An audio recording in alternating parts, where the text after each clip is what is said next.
सर्वांना जय विजय महाराष्ट्र. मागच्या एप्रिलमध्ये आणि मेमधील महासभेच्या वेळेस महाराष्ट्र ऑल इंडिया कामगार सेना महाराष्ट्र म्युनिसिपल कर्मचारी युनियनने महासभेबद्दल बाबत आक्षेप निर्माण केले होते की संविधानिक महासभा आहे की असंविधानिक महासभा आहे.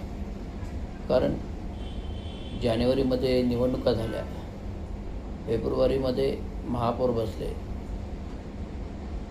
फेब्रुवारी मार्च एप्रिल मे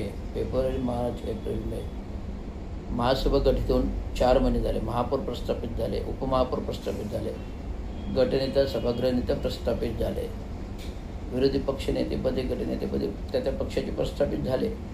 परंतु संविधान, घटना आणि लोकशाही या कायद्याच्या मूल्यामध्ये महासभा होत नाही. याचा अर्थ महासभा असंविधानिक आहे.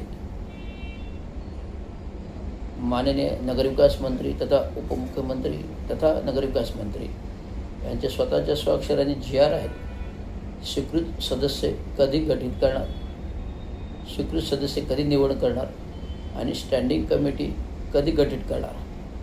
त्यामुळे ही संपूर्ण महासभा असंविधानिक आहे. पुन्हा एकदा म्हणेन, वर्तमानपत्रामध्ये बातम्या आल्या होत्या. सार्वभौम महासभेला सर्व अधिकार, सर्वच गोष्टी ते देता येत नाही.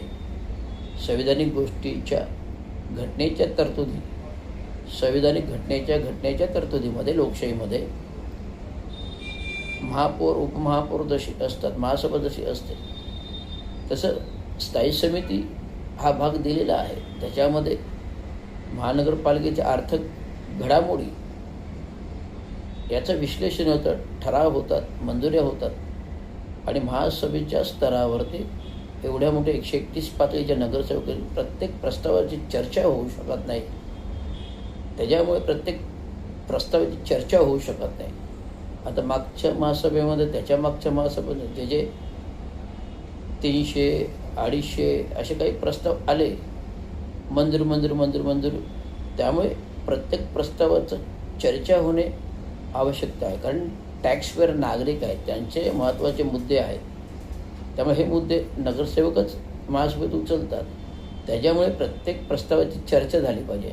त्यामुळे ही संपूर्ण अधिकार महासभेला प्राप्त होऊ शकत नाही. केले तर अशा प्रकारचं होतं, सगळे प्रस्ताव मंजूर. म्हणून स्थायी समिती गठीत व्हायला पाहिजे. स्थायी समिती सदस्य हे तांत्रिक बाब असले पाहिजे.